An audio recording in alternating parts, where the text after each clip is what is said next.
Tak gentar dilaporkan, Kamarudin Simanjuntak akan lapor balik aliansi Ad3H apabila tak terbukti. Dilaporkan oleh Aliansi Advokat Anti Hoax ke Barreskrim Polri, tidak membuat kuasa hukum keluarga Brigadir J, Kamarudin Simanjuntak tidak gentar. Sang pengacara bahkan akan meminta sang pelapor membuktikan laporannya tersebut. Apabila tidak terbukti, maka dirinya akan melapor balik.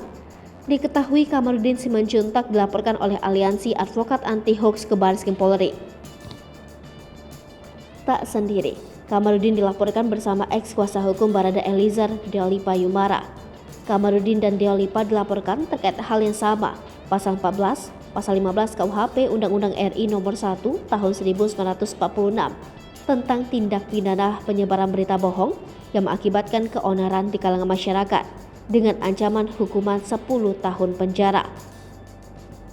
Laporan terhadap Kamarudin tersebut terregister berdasarkan surat tertanggal 31 Agustus 2022 dengan pelapor yakni dari Aliansi Advokat Anti Hoax.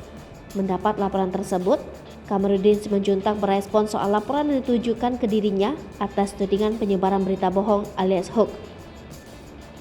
Kamarudin menganggap jika pelapor hanya ingin menjadi terkenal sehingga membuat laporan tersebut. Kamarudin mempertanyakan soal pernyataannya yang menyebut jika kliennya tewas disiksa terlebih dahulu menjadi dasar dirinya dilaporkan. Padahal saat proses otopsi ulang, dua dokter sebagai perwakilan keluarga mencatat memang ada luka-luka selain luka tembak di tubuh Brigadir J.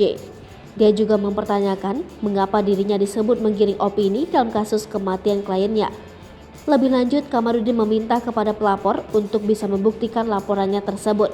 Jika tidak, maka dirinya akan melapor balik.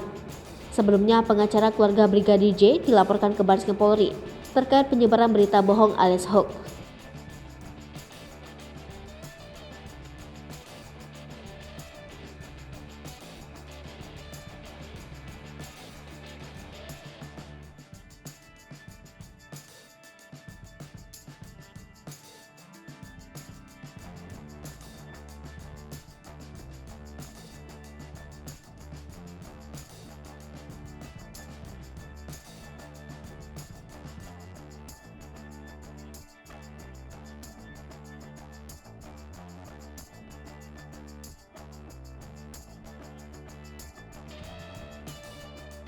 Hai pemirsa Sri Popo TV, jangan lupa komen, like, dan subscribe, serta tonton terus berita-berita terupdate lainnya ya.